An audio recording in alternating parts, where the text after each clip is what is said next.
जय गुरु जी संगत जी। सारी संगत को मेरा प्रणाम। सारी गुरु रूप सात संगत को मेरा प्रणाम। मैं सीधे ही सत्संग की शुरुआत करता हूँ। जो गुरु महाराज चाहे वो बोले। अभी राजस्थान अपनी छोटी बहन की शादी में आया हुआ हूँ और यहाँ माहौल अभी सत्संग का नहीं है, मगर गुरु महाराज ने एक सत्संग कुछ ऐसा दिया कि मुझे वो अभी बताना ज़रूरी हो गया, क्योंकि ऐसा लगा कि इसकी वाइब्रेशन जो आज अभी इस वक्त है वो बाद में नहीं रहेगी। और किसी संगत से भी अभी बात हुई तो ऐसे ही उसका कहना हुआ कि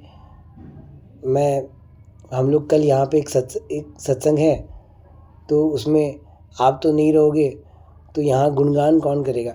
ऐसा नहीं है कि सिर्फ मैं ही गुणगान कर सकता हूँ और बाकी कोई नहीं कर सकता है, ऐसी कोई बातें करने की कोशिश नहीं कर रहा, मगर ये संगत, ये आप सब संगत का ही प्यार है। जो आप एक जगह पर किसी एक नॉर्मल इंसान को बिठा देते हो तो वो इंसान अपने आप को कुछ समझने लग जाता है या अपने आप की एक जगह समझने लग जाता है। बस आप लोगों का वही प्यार है। तो वो प्यार उन संगत से भी जब मुझे मिला तो मेरे अंदर से बस यही आया कि हाँ, मैं फ़िज़िकली वहाँ प्रेजेंट तो नहीं हो सकता, मगर आपके पास स्पीकर है और मैं सत्संग रिकॉर्ड करके दे सकता हूँ। तो मुझे अचानक से ऐसे आया कि ये तो गुरुजी कहीं ना कहीं इशारा दे रहे हैं कि तू जो सत्संग में तुझे कल से बोल रहा हूँ कि रिकॉर्ड कर, वो सत्संग रिकॉर्ड करने के लिए इशारा दे रहा हूँ। तो फिर मैंने ना इधर देखा ना उधर, मैं चुपचाप एक रूम में आया और मैंने बोला बस मुझे 15-20 मिनट आधे घंटे के लिए एक रूम दे दो, मैं बस एक सत्संग करना चाहता हूँ और वो सत्संग अब आपको सुनाऊँगा। मैं ना बहुत टाइम से, मानो कि 2 से 3 महीने से लगातार बीमार हूँ। बीमार यानी छोटी मोटी बीमारी, वही सर्दी खांसी बुखार, मगर ये मेरा पीछा नहीं छोड़ रही। अभी भी असर है उसका, लेकिन बहुत टाइम से जब वो चीज़ लगातार चलती रहे तो मैं उससे भागता नहीं। ऐसे इसलिए नहीं भागता क्योंकि वो मेरे कर्मों का भोग है जो मुझे गुरुजी करवा रहे हैं। तो मुझे कभी भी ऐसा डाउट नहीं होता और मैं पक्का रहता हूँ हमेशा इस बात को लेकर। और आपको भी बता दूँ कि बीमारियाँ जो है वो हमेशा हमारे कर्मों का भोग होती है। बीमारियाँ कोई, जैसे गुरु महाराज ने एक दिन मुझे एक बात समझाई कि बारिश तो बस एक कारण है, बीमार तुमको होना ही होता है। यानी बीमार तुम्हें होना है, बारिश तो बस उसका एक कारण बनती है। लेकिन हम लोगों को लगता है कि बारिश में भीग गए इसलिए बीमार है, मगर नहीं, बीमार होना था इसलिए बारिश हुई और इसलिए वो आपके ऊपर, बारिश होने से आप बीमार हुए। तो जब मेरे साथ इस तरह की बीमारियां चल रही थी काफ़ी टाइम से, तो मैंने इसको हमेशा गुरुजी से आशीर्वाद लेकर बस इसको लेकर चलते रहा। कभी किसी से ऐसे कहा नहीं, कोई कंप्लेन नहीं की कि इतना टाइम हो गया ये वो, जैसे भी करके उसको चलाने की कोशिश करता। ज़्यादा हो जाती तो थोड़ी बहुत दवाई ले लेता, लेकिन ज़्यादा नहीं होती तो घर का ही कुछ लेकर उसको चलाने की कोशिश करता। लेकिन अभी इन दिनों में क्या हो गया, लास्ट कुछ दिनों में वो उसका प्रेशर बहुत ज़्यादा बढ़ गया और प्रेशर ज़्यादा बढ़ने की वजह से वो मुझे परेशान करने लगी और इतना परेशान कर दिया कि मुझे एक बार लगा कि मुझसे अब और बर्दाश्त नहीं होगा। दवाइयाँ भी ले रहा था मगर ठीक नहीं हो रहा है कुछ भी। तो मुझे ऐसा लगा कि अब मैं और बर्दाश्त नहीं कर सकता। तो जब ऐसा हुआ तो 2 दिन निकले, 2 दिन तक बहुत मुश्किल हुई। लेकिन जब राजस्थान आने का टाइम हुआ, यानी कल आया मैं और परसों की बात है ये, तो डे बिफोर यस्टरडे, परसों, तो उस दिन की बात है कि मैं अपने घर से निकला ऑफिस के लिए और रास्ते में ऐसे ही पैदल चल के आ रहा था और ये दिन था थर्सडे। अब ये मेरे लिए पर्सनली है, ये मैं सबको नहीं बोल रहा, लेकिन हमेशा से मैं ऐसे मानता हूँ कि थर्सडे अंदर से आ जाता है मुझे अपने आप ही। थर्सडे यानी गुरुवार, यानी गुरु का वार, और ये मेरे लिए हमेशा सुंदर बन के आया है मेरे लिए हमेशा। मैं आपको एकदम खुल के बोलता हूँ, मेरी शादी गुरुजी ने थर्सडे को कराई, मेरा बच्चा भी थर्सडे को पैदा हुआ और भी बहुत सारे गिफ्ट मुझे गुरुजी ने थर्सडे को दिए। तो मुझे थर्सडे हमेशा से बहुत भाया है। तो मुझे जैसे ही वो थर्सडे आ जाता है तो मुझे ऐसा लगता है कि आज अब क्या आने वाला है। लेकिन सुबह उस दिन मैं इतना बीमार था तो मुझे कुछ भी अच्छा नहीं लग रहा था और मुझे लगा क्या ही आना है और कुछ नहीं होना है। सुबह के 10-11 के आसपास बज गए थे और मैं बस वहाँ से सत्संग मैंने कंप्लीट किया। सत्संग करके उठ के मैं बस अपनी ऑफ़िस के लिए निकल गया। मैंने बाइक भी नहीं ली, मेरा मन नहीं कर रहा था, मैंने पैदल ही निकल गया मैं ऑफ़िस के लिए भी। तो रास्ते में ऐसे जा रहा था और चलते चलते भी जैसे कोई हिम्मत हार जाता तो कैसे चलता है, मुंह लटका हुआ रहता है, तो वैसे ही चल रहा था। अचानक से मुझे ना एक इंसान सामने दिख गया। उस इंसान को मैंने हमेशा भगवान का रूप ही देखा है। मैं सच कहता हूँ वापस कि मैंने उस इंसान को हमेशा भगवान का रूप ही देखा है और मैं उनको शायद 5 सालों से जानता हूँ लगभग। वो एक काफ़ी, मैं उनका डिस्क्रिप्शन आपको दे रहा हूँ तो आपको एहसास होगा थोड़ा सा, बाकी पूरा एहसास तो नहीं हो सकता लेकिन थोड़ा एहसास आपको होगा। और वो क्या है कि वो एक ऐसा इंसान है, वो एक लेडी है, वो एक ऐसी औरत है जिस औरत ने अपनी पूरी ज़िंदगी सिर्फ दान में जो मिला उसी को खाया। जो भी उसने अपनी ज़िंदगी में मेहनत करके कमाया उसको पूरा दान कर दिया। मतलब 100% जो अपनी कमाई है उसको पूरा दान कर दिया और जो दान में उसको मिला वो उसने हमेशा वही खाया और उसी से जो उसकी दौलत है वो वही है। और पूरा गीता का ज्ञान उसके अंदर, श्रीमद् भगवत गीता का पूरा ज्ञान उसके अंदर वो सारी चीज़ें जो कहीं कहीं से मैंने सुनी हुई है पहले। गुरुजी के आने के बाद तो इतना ऐसा नहीं सुनता था लेकिन पहले सुनी हुई है। तो वो सब जो हिंट होती है, ये सब हिंट्स है। वो हिंट मैंने उस इंसान के अंदर देखी कि एक इंसान का धरती पर रहते हुए भगवान हो जाना, उसके अंदर क्या क्या गुण होते हैं, वो गुण उनके अंदर, वो इशारा भी उनके अंदर। तो इन सब चीज़ों को मैं हमेशा देखते हुए आया उस इंसान के पास, उस इंसान के अंदर। वो उस दिन मुझे वहाँ मिल गया। ये बात बहुत लंबी है, मैं शॉर्ट में आपको बता रहा हूँ कि धरती पर रहते हुए एक भगवान, जो धरती पर रहते हुए एक इंसान जब भगवान बन जाता है उनके गुण क्या होते हैं। अगर आपने श्लोक मोहल्ला 9 सुना है तो उसमें बहुत सारे ऐसे गुण बताए हुए हैं, आप उसको सुनना। वो सारे गुण उस इंसान के अंदर है कि जो, चलो ये अलग बात हो जाएगी। तो वो इंसान मुझे वहाँ मिल गया। अब जैसे मैंने उनको देखा तो मैं नॉर्मली उनसे बात करने के उस समय मूड में नहीं था, मतलब किसी से भी बात करने के मूड में नहीं था, मुझे बस अकेला रहना था, ऐसा हो गया था। लेकिन नज़र से नज़र मिल गई तो मैं वहाँ से हट के जा नहीं पाया। तो जैसे मैंने उनको देखा तो देखते ही वो मेरे पास आए और पास आकर मुझे ऐसे कहने लगे कि तुम इतने उदास क्यों। उसने झट से डिटेक्ट कर लिया इस बात को, जबकि मैंने उनसे हंस के बात की। और मुझे कहने लगे तुम इतने उदास क्यों। मैंने बोला उदास, रिप्लाई नहीं कर पाया कुछ। तो फिर उन्होंने बोला कि खुश रहो, आनंद में रहो, यही तो ज़िंदगी है, यही तो एक ज़िंदगी है, खुश रहो, आनंद में रहो। और इस बात को उन्होंने अलग अलग तरीके से बार बार चीज़ों को अलग अलग बातें कही और कह कह के बार बार वो मुझे एक ही बात बताते रहे कि तुम खुश रहो, तुम आनंद में रहो, तुम्हें अभी तो ज़िंदगी में बहुत कुछ करना है। ये लाइन भी उन्होंने कही कि तुम्हें तो अभी ज़िंदगी में बहुत कुछ करना है, तुम खुश रहो, आनंद में रहो। मतलब मुझे एक ऐसा ऐसा इशारा मिल रहा था और ऐसी ऐसी बातें सुनने को मिल रही थी कि जो एनर्जी से वो मिल रही थी वो एनर्जी नॉर्मल नहीं लग रही थी। और ज़िंदगी में पहली बार जाने से पहले उन्होंने मुझे गले लगा लिया रास्ते के बीच। ऐसा कुछ नहीं, लेकिन ऐसा नहीं था, हम लोग बहुत बार पहले भी मिले हैं लेकिन कभी भी उन्होंने मुझसे गले से नहीं लगाया, बस ऐसे बातें की। लेकिन उस दिन उस रास्ते के बीच में उन्होंने मुझे गले से लगा लिया और ऐसा लगा जैसे मुझे आशीर्वाद दे रहे हो। और फिर कुछ कहा और फिर एक बार फिर से गले लगा लिया और फिर मुझे कहा कि तुम खुश रहो। ऐसा कहकर मुझे जाने दिया। पता नहीं ऐसी एक एनर्जी आई जैसा कोई गुरुजी बोल के चले गए हो मुझे कि तुम खुश रहो, तुम आनंद में रहो, तुम्हें ज़िंदगी में बहुत कुछ करना है। तो मुझे वो पता नहीं कैसा, लेकिन मुझे एक अलग वाइब्रेशन लगी। तो मुझे एक मेरे अंदर एक अलग ऊर्जा आ गई, एक अलग जैसे एनर्जी आ जाती है ना, वैसी अलग एक एनर्जी आ गई मेरे अंदर। और मैं एकदम खुशी खुशी अपने ऑफिस चला गया, अपने काम वाम में लग गया। और मैं जब दोपहर में वापस आया तब तक मेरे अंदर एक अच्छी एनर्जी। इसी बीच में मेरे पास मेरे फ्रेंड का कॉल आया और वो मुझे कहता है कि मुझे आपसे मिलना है। तो मैंने बोला कि मैं तो कल जा रहा हूँ। तो बोला अच्छा ठीक है, तो फिर हम लोग आज रात को मिलते हैं। तो ऐसे नॉर्मली वो मुझसे मिलता है, लेकिन इस तरह से कह के नहीं मिलता। और उन्होंने मुझे कुछ और भी बताया, वो मैं आपको आगे बताता हूँ।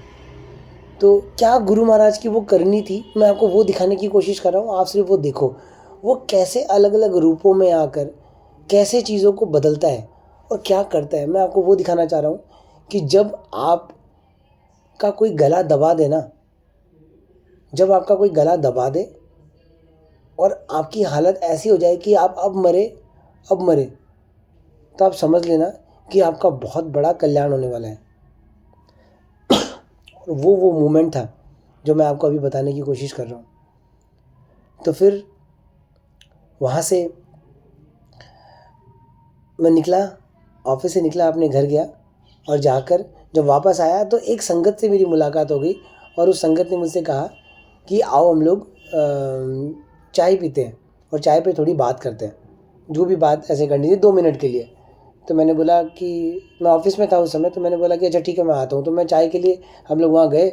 हम लोगों ने जैसे ही वो चाय मंगाई, चाय हम लोगों ने पीने की सिप ली, इतने में मेरी दीदी का उस संगत के पास कॉल आता है।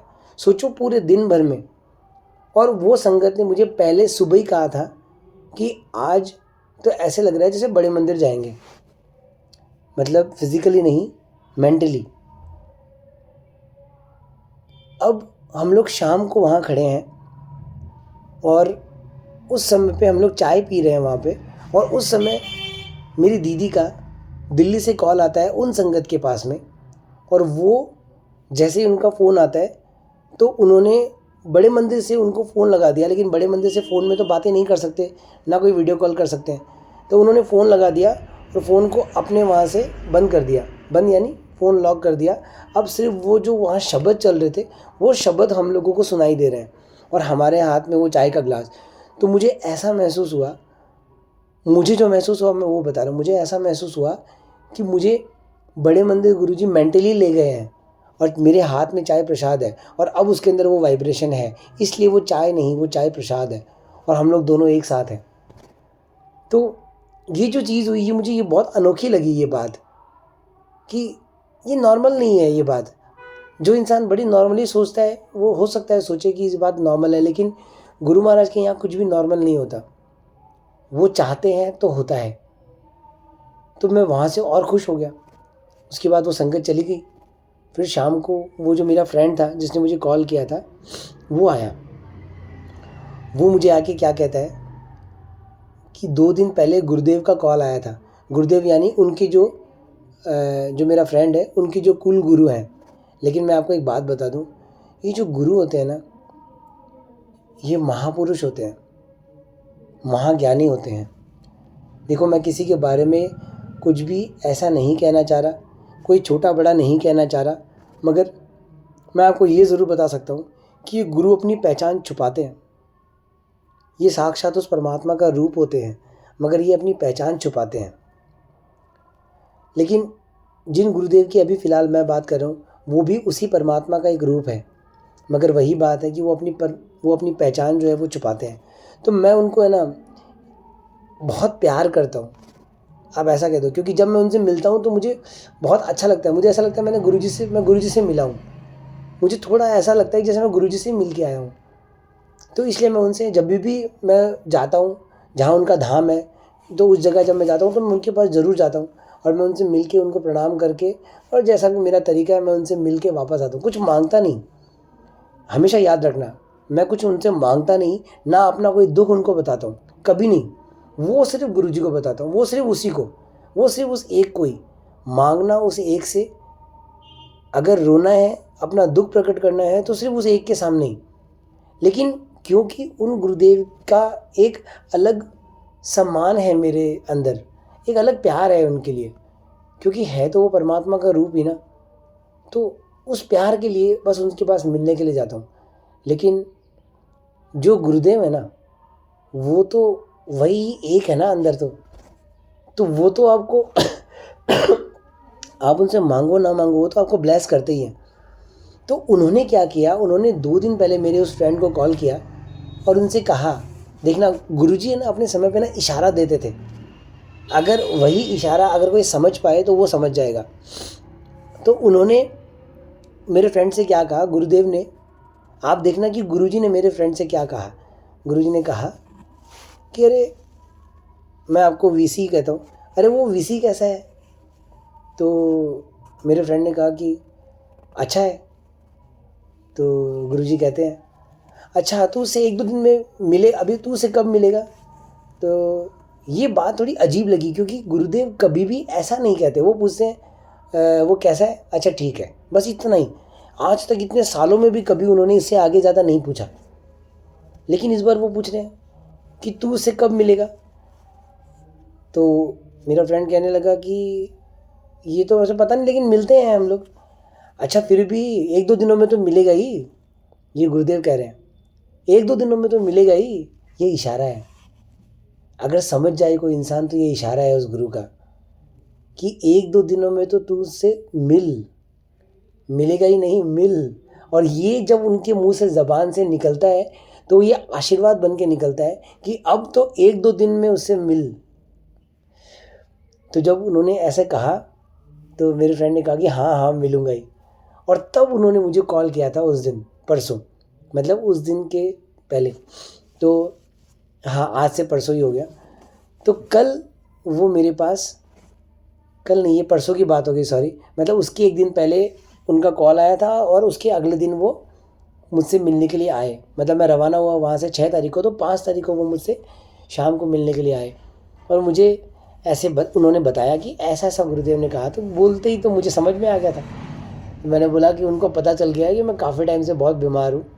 तो उन्होंने, और मैं अभी इन दिनों में ना 3-4 दिनों में थोड़ा सा परेशान हो गया था।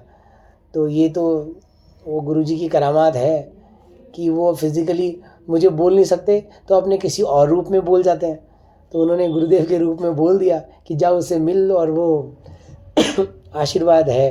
तो इतने में मेरा जो फ्रेंड है वो भावुक हो गया। और भावुक क्या हो गया, वो भावुक, वो गुरुदेव, वो गुरुजी, वो परमात्मा उसको बनाते हैं। क्योंकि जब तक वो एनर्जी आपके अंदर नहीं आएगी तो वो आशीर्वाद जो गुरु ने दे के भेजा है वो आप तक नहीं पहुंचेगा। तो जैसे ही उनके अंदर वो वाइब्रेशन आई तो वो उठ के आए और उन्होंने मेरे सीधे सर पे हाथ रख दिया। और ऐसे सर पे हाथ रख के 2-3 बार ऐसे करके जैसे आशीर्वाद देते हैं वैसे आशीर्वाद दिया। और फिर मुझे खड़ा किया और खड़ा करके मुझे गले से लगा लिया। तो ऐसा मानो जैसे गुरु ने ही आपको गले लगा लिया हो, और खूब आशीर्वाद दिया उन्होंने। तो मैं समझ तो गया था। और इसी दौरान जो जिसकी मैं बात कर रहा था, जो परमात्मा रूप, वो उनका मेरे पास उस समय वापस कॉल आता है शाम को। ये मैं आपको क्यों बता रहा हूँ, क्योंकि आगे भी ये चीज़ ऐसे ही चलती रही। कभी कभी हम लोग समझ नहीं पाते चीज़ों को। तो इस तरह से करके उन्होंने मुझे बहुत आशीर्वाद दिया। लेकिन मुझे लगा कि ये बस बीमारी ठीक करने के लिए था।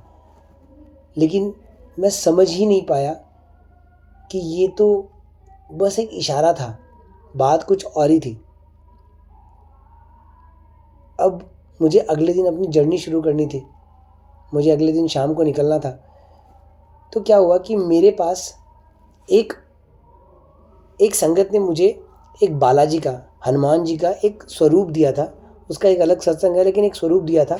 और जब वो मेरे पास आया तो मुझे ऐसा लगा कि बालाजी की सबसे ज़्यादा खुशी कहाँ बैठने में होगी। बालाजी की खुशी यानी हनुमान जी की खुशी तो सबसे ज़्यादा होगी जब वो राम जी के चरणों में बैठे।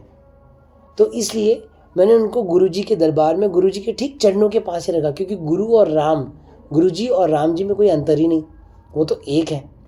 लेकिन वो तो हमारी आंखों का एक धोखा है। हम अभी भी हो सकता है कि कोई संगत को ऐसा लगे कि संगत को, मुझे पता नहीं, लेकिन पता नहीं मुझे कौन कौन सुन रहा है इस संगत, इस सत्संग को। तो हो सकता है आपके मान सम्मान को कहीं ठेस पहुंच जाए, तो मैं क्षमा चाहता हूँ। लेकिन मैं ऐसा ठेस पहुंचाने के लिए आपको कुछ नहीं कह रहा, मगर मैं आपको एकदम सीधा बताना चाह रहा हूँ और सच्चा बताना चाह रहा हूँ कि वो गुरुजी ही राम है, वो राम ही गुरुजी है। इन दोनों में कोई अंतर नहीं है।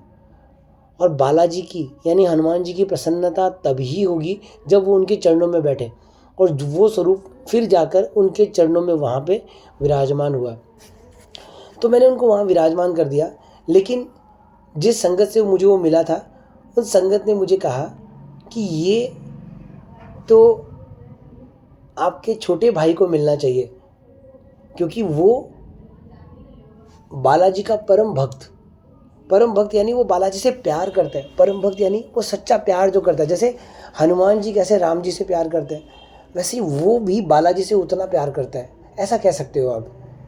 वो इतना प्यार करता है। और उस संगत ने मुझे कह दिया कि वो तो आपको उनको देना चाहिए। अब मेरे अंदर ऐसा आ गया कि यार देखो, ये कहानी है, एक सत्संग को एक कहानी के रूप में ऐसा गुरुजी ने घुमाया कि देखो तो भगवान यही है, और ना देखो तो फिर आपको कुछ भी नहीं लगेगा। तो उस परमात्मा ने एक ऐसी बुद्धि डाल दी मेरे दिमाग के अंदर कि तुझे तो ये स्वरूप जो बालाजी का है, ये तुझे अपने छोटे भाई को दे देना है, और वो रहता है राजस्थान में। तो मुझे बड़ा दुख हुआ, क्योंकि मुझे वो स्वरूप वहाँ लग जाने के बाद मुझे अब देने का मन नहीं हो रहा था। लेकिन अब संगत के मुंह से गुरुजी ने ऐसा बोल दिया तो मुझे अब रहा भी नहीं जा रहा। तो मैंने बोला ठीक है, दे दूंगा मैं। तो मैंने क्या किया, जब मैं कल वहाँ से रवाना हुआ घर से, तो मैंने वो स्वरूप अपने हाथ में ले लिया और उसको अलग से एक पैकेट में ले लिया और उसको हाथ में रखा। जब मैं फ़्लाइट में बैठ गया, फ़्लाइट में बैठने के बाद में मैंने उसको अपनी गोद में ही रखा।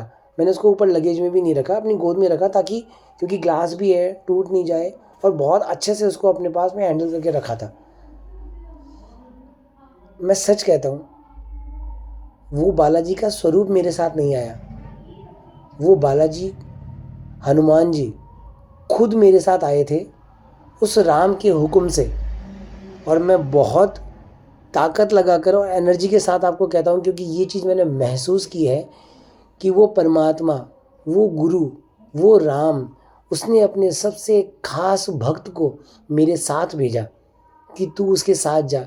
ये उस संगत का बोलना कि ये स्वरूप तो तुम जाकर अपने भाई को दे देना, ये तो सिर्फ एक कहानी थी।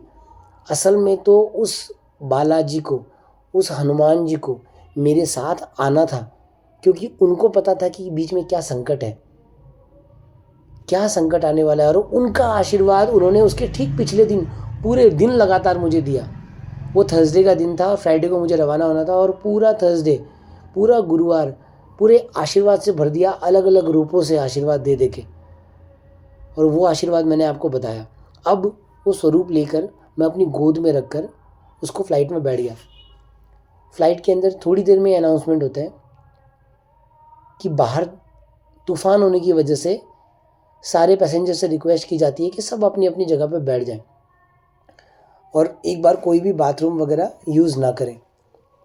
मुझे तो समझ आ गया और मैंने गुरुजी से यही कहा। मुझे उस समय ही हिंट मिल गई थी कि ये तो साक्षात वो परमात्मा है। तो थोड़ी देर बाद मैंने ना ऐसे ही अपनी आँखें को, नहीं उसके बाद थोड़ी देर बाद फिर क्या हुआ कि वो जो बेवरेजेस वगैरह जो हम लोग को प्रोवाइड कर रहे थे, एरोस्टेस वगैरह, उन्होंने वो सेवा भी बंद कर दी, क्योंकि उनको आशंका हुई कि तूफ़ान ज़्यादा बड़ा है, ख़तरनाक है। और उन्होंने वो बेवरेजेस की सेवा भी बंद कर दी और वो लोग भी अपनी अपने कैबिन में जाके बैठ गए और वहाँ पे नॉर्मल सब कुछ शांत हो गया। उसके बाद जब मुझे एहसास हुआ तो मुझे ये बात समझ आ गई थी। तो मैंने क्या किया, मैंने बोला कि मैं तो बस आपको याद करूँगा। इसलिए नहीं क्योंकि याद तो मैं उनको ऐसे भी करता रहता हूँ। गुरुजी का ये बहुत बड़ा आशीर्वाद है कि वो हमेशा अंदर रहते हैं, ये एक बहुत बड़ा आशीर्वाद है उनका। तो याद तो हम लोग उनको ऐसे भी रखते हैं, ऐसे भी करने की कोशिश करते हैं। लेकिन खाली बैठा था तो मुझे लगा कि मंत्र जाप कर लो, डर से नहीं। मुझे कोई डर नहीं था, सच कहता हूँ, मुझे कोई भी डर नहीं था। मुझे एक सेकंड के लिए भी ऐसा नहीं लगा कि मुझे कुछ हो जाएगा। मुझे डर ही नहीं था, कोई भी तरह का डर नहीं। इसलिए नहीं कि मेरी महानता है, इसलिए कि उसका प्रभाव इतना है, उतना शक्तिशाली है कि मुझे कभी लगता ही नहीं कि मुझे कुछ हो सकता है, क्योंकि वो अपने ऐसे ऐसे तरीके से मुझे बचाता है कि मैं बयां ही नहीं कर सकता। उनमें से एक तरीका सिर्फ मैं आपको आज बता रहा हूँ। तो जब 2 बार अनाउंस हो गया तो मैंने क्या किया, अपने मुंह पे ऐसे रुमाल ढक ली और बस अपनी आंखें बंद कर ली और गुरुजी को याद करने लग गया। तो याद में जब क्या हुआ कि मुझे एक अचानक से अपना ध्यान कहीं ना कहीं कभी कभी कहीं चला जाता है। तो मुझे मेरा ध्यान कहीं चला गया और मुझे अचानक से ऐसे एहसास हुआ कि जैसे बालाजी इस स्वरूप से निकले हों और निकल कर फ्लाइट के जो एरोप्लेन थी उसके ठीक जहाँ आगे का जो पंखा होता है उस पंखे के ठीक पीछे वहाँ पे बैठ गए और वहाँ पे ऐसे एकदम जैसे ऐसे पैर उठाकर ऐसे करके बैठते ना वैसे करके बैठ गए। और जैसे वो कृष्ण भगवान जो अर्जुन के रथ पे आगे थे, तो जो उनके रथ के ऊपर जो बैठे थे वो बालाजी थे, अगर आपको पता है इस बात के बारे में। अर्जुन के रथ पर ऊपर बालाजी बैठे हुए थे। तो मुझे उस समय ऐसा ही महसूस हुआ कि जैसे वो वहाँ जाकर इस एरोप्लेन पे बैठ गए हैं।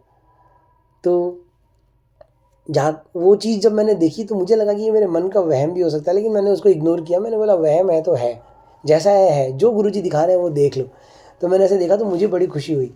तो मुझे ऐसा लगा, ऐसे मन में ऐसे ख्याल आया कि गुरुजी बालाजी आप तो हवा से ऐसे उड़ जाओगी, इतनी तेज़ हवा है। तो इतने में बालाजी का अंदर से रिप्लाई आता है कि जो हवा चल रही है वो तो मेरा पिता है, पवन पुत्र हनुमान। तो मुझे हंसी आ गई और बड़ी खुशी हुई और मैं अपनी शांति से बैठ गया। तीसरी बार अनाउंस हो गया, फ्लाइट में तीसरी बार अनाउंस हुआ कि सब अपनी जगह पे बैठ जाएं, बाहर हैवी टर्बुलेंस है, बाहर तूफ़ान है और सब लोग अपनी जगह पे बैठ जाएं, खतरा हो सकता है। 3 बार अनाउंस हुआ। किसी चीज़ को 3 बार अनाउंस होते हुए, बहुत रेयरली आपने ऐसे सुना होगा 3 बार अनाउंस होता है मतलब ये पक्की खबर है। लेकिन मैं आपको एकदम सच बता रहा हूँ, एकदम सच, कि जब फ्लाइट लैंड की उसके पहले तक मुझे एक बार भी कोई ऐसा झटका महसूस नहीं हुआ, एक सिंगल झटका भी महसूस नहीं हुआ। वरना 3 बार अगर आपको अनाउंस हो जाए तो आपको फ्लाइट में, क्योंकि मेरे साथ पहले हो चुका है, और फ्लाइट को 45 मिनट्स के लिए हवा में ही रखना पड़ा, लैंड नहीं कर पाए वो। ये दिल्ली की बात है, मैंने दिल्ली लैंड करना था लेकिन वो लैंड नहीं कर पाए क्योंकि इतना हैवी तूफ़ान था और उनको फ़्लाइट को किसी और तरफ ले जाना पड़ा। और वो फ़्लाइट उस दिन कितने लोगों ने फ़्लाइट के अंदर वोमिटिंग की, कितने लोगों की जान हथेली पे आ गई थी, क्योंकि कभी फ़्लाइट नीचे जाए तो कभी ऊपर जाए तो कभी पूरी तरह से हिल जाए। अगर किसी ने ऐसा महसूस किया है फ़्लाइट के अंदर तो उसको पता होगा। तो मुझे तो समझ आ गया था कि अभी मुझे वही महसूस कराने वाले हैं गुरुजी। लेकिन मैं डरा नहीं उस जगह पे, क्योंकि मेरे अंदर गुरुजी ने डर दिया नहीं। लेकिन मुझे एक बार भी ऐसा नहीं लगा कि ऐसा कुछ हुआ है। हल्का कुछ अगर हुआ हो तो हुआ हो, जो कि एकदम माइनर, लेकिन मेजर ऐसा कुछ भी नहीं हुआ। मेजर बस एक ही बार हुआ, वो जब फ्लाइट जब लैंड की तो मुझे लगता है उन्होंने ठीक से लैंड नहीं करवाई और वो ठीक तरह से वो लैंड नहीं कर पाए। वो जो झटका लगा वो लगा, उसके अलावा हवा में तूफ़ान की वजह से तो कोई झटका नहीं लगा। और मुझे लगता है वो झटका भी लगा नहीं, क्योंकि वो बालाजी ऊपर बैठे थे तो वो झटका उनका था। क्योंकि जब बालाजी जैसे महावीर अगर किसी फ्लाइट पे बैठे हों और वो जब लैंड करेगी तो ज़मीन पे धक्का तो लगेगा। तो मुझे लगता है शायद वही धक्का था जो लगा। तो इस तरह से करके गुरुजी ने मुझे सेफली घर पहुंचा दिया। अब मैं आपको वो मूल बात बताने जा रहा हूँ जिसके लिए मैंने पूरा सत्संग सुनाया आपको।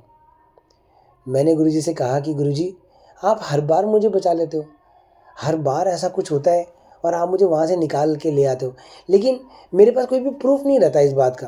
तो मैंने कभी भी किसी संगत को बता नहीं पाता, क्योंकि असल में तो हम इंसान है ना, हम लोगों को तो प्रूफ चाहिए होता है।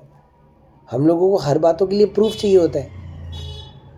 सच बात है, आप बुरा नहीं मानो किसी बात का, क्योंकि हमारा जो मन है, हमारा जो दिमाग है वो प्रूफ मांगता है कि क्या प्रूफ है। तो आज गुरुजी ने मुझे प्रूफ दे दिया। मैंने गुरुजी से कहा कि गुरुजी अगर ऐसा कुछ है तो जो भी था, जो संकट था, मुझे वो बताओ, और अगर आपकी मर्ज़ी हो तो मुझे वो बताओ, ताकि मैं वो सत्संग पूरा कर सकूं और लोगों को बता सकूं, संगत को बता सकूं कि आप आज भी उसी तरह से इस धरती पे मौजूद हो जिस तरह से आप फिजिकल रूप में पहले थे। और जो आपके पावर्स हैं वो उस समय भले ही लिमिटेड थे क्योंकि आप इंसानी रूप में थे, लेकिन अब वो अनलिमिटेड है। वो वापस से अनलिमिटेड है, जिस तरह से पहले अनलिमिटेड थे अब वो आपके पावर्स अनलिमिटेड है और आप किसी को भी किसी भी तरह से जैसे चाहो वैसे उसके ऊपर कृपा कर सकते हो। तो गुरुजी ने मुझे रात को सपने में दिखाया, जो मुझे समझ आया मैं सिर्फ आपको वही बता रहा हूँ। गुरुजी ने मुझे रात को सपने में दिखाया कि कुछ एक ऐसा रूप जिसको मैं ठीक से देख भी नहीं पाया, लेकिन काल जैसा कुछ रूप, और वो मुझ पे अटैक करने के लिए आ रहा था।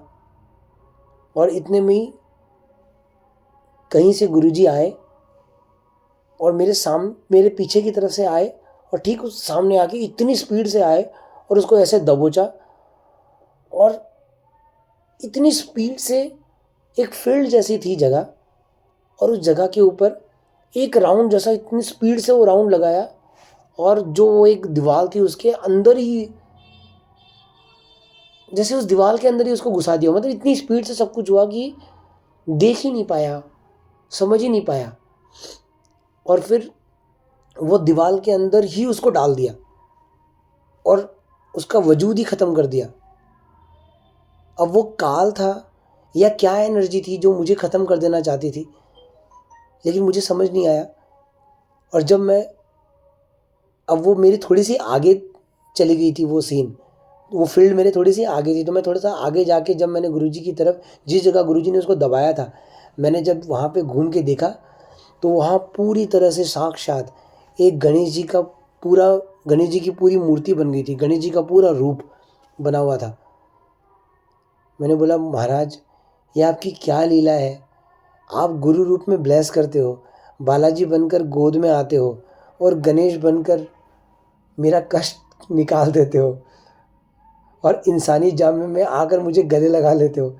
मैं तो कुछ नहीं समझ पा रहा, बस मैं आपका धन्यवाद करना चाहता हूँ। और मुझे आपके होते हुए कोई डर नहीं है, कोई नहीं, और किसी भी तरह का डर नहीं है। बस आप मेरे साथ रहो, मुझे कोई परवाह नहीं है कि क्या हो रहा है और कैसे हो रहा है। बस आप रहो, आप मेरे साथ हो तो सब कुछ है, जो आप नहीं तो कुछ भी नहीं। और जब सुबह उठा तो मुझे ऐसा एहसास था कि वो गुरु महाराज मुझे कहाँ से निकाल के लेकर आ गए, और मैं सोच रहा था कि मुझे वो छोटी सी इस बीमारी से निकालने लाए हैं। लेकिन क्या बड़ा संकट था जो वो टाल के ले गए। और मैं तो ऐसा सोचता हूँ कि सिर्फ मुझ जैसी एक छोटी सी, इस बड़े संसार में कहीं ना कहीं एक छोटा सा एक कण, उसको बचाने के लिए गुरुजी ने फ्लाइट में बैठे हुए उन 350 पैसेंजर की जान भी बचा ली। क्योंकि मुझे बचाना था तो फ्लाइट को भी बचाना था। कब वो गणेश बनकर आए और उस एनर्जी को लेकर चले गए अपने साथ, कैसे बालाजी बनकर उस फ्लाइट के ऊपर बैठे रहे, और कैसे गुरु बनकर उन्होंने पहले ही आशीर्वाद दे दिया था, अपने बच्चे के थ्रू भेजा। बोले जा, 1-2 दिन में तो तू उससे मिलेगा ही, और जाके उससे मिल। और वो आता है और मुझे आशीर्वाद दे के चले जाता है, जबकि वो उम्र में मुझसे छोटा है, मगर उस समय उसकी वाइब्रेशन ऐसी बन जाती है कि मुझे ये गुरु का आशीर्वाद इस तक पहुंचाना है। तो गुरु की कृपा करने के अनेक तरीके, गुरु की कृपा करने के लाखों तरीके, आप समझ ही नहीं पाओगे। आप एक सोचोगे तो 100 और तैयार होंगे। मैं बस आपसे इतनी ही गुजारिश करूँगा, इतनी ही विनती करूँगा कि उसके तरीके समझने मत जाओ, बस भरोसा रखो, बस उसके साथ चलना शुरू कर दो। ना देखो, ना समझो, ना कुछ, बस जो वो बताए आप चलते जाओ। एक दिन अपने आप विश्वास बनेगा, एक दिन अपने आप सब कुछ बनना शुरू हो जाएगा। और जिस दिन आप इस सफ़र में सच में चलना शुरू हो गए, तो आपको पता चलेगा कि आनंद क्या होता है। मैं सच कहता हूँ, मैंने आनंद की सिर्फ शुरुआत की है, कहीं हूँ नहीं। अगर वो आनंद 1 करोड़ मंजिल दूर है तो मैंने पहला स्टेप रख दिया, और मुझे उस आनंद की जो अनुभूति हो रही है, मैं आपको बयां नहीं कर सकता। पूरी दुनिया में आपको ये आनंद कहीं नसीब नहीं हो सकता, कहीं भी नहीं नसीब हो सकता, और दुनियावी चीज़ों से तो बिल्कुल नहीं हो सकता। ऐसा नहीं है कि दुनियावी चीज़ों को छोड़ देना है। जब आप इस आनंद में आते हो तो भी दुनियावी चीज़ वैसी ही रहती है, लेकिन उसका देखने का तरीका बदल जाता है। जैसे गुरुजी कहते थे, गुरुजी ने अपने शब्द गुरबानी में कहा कि सृष्टि नहीं बदलती, दृष्टि बदल जाती है। इंसान की दृष्टि, देखने का एक नज़रिया बदल जाता है दुनिया को, और जब वो बदलता है तो परम आनंद आता है, तो वो आनंद आता है। तो गुरुजी आप सबको, जो भी इस सत्संग को सुने, उन सबको वो दृष्टि दे जिससे वो गुरु को इस संसार में देख पाए, हर जगह फैला हुआ उस गुरुजी को देख पाए, गुरुजी की करनी को देख पाए, गुरुजी की करनी को समझ पाए, गुरुजी की कृपा को समझ पाए और उस परमानंद में धरती पर रहते हुए ही चले जाए। और जब धरती से जाए तो फिर अपने सीधे गुरु के चरणों में जाए और परम प्राप्ति हो, सबका भला हो, सबका कल्याण हो।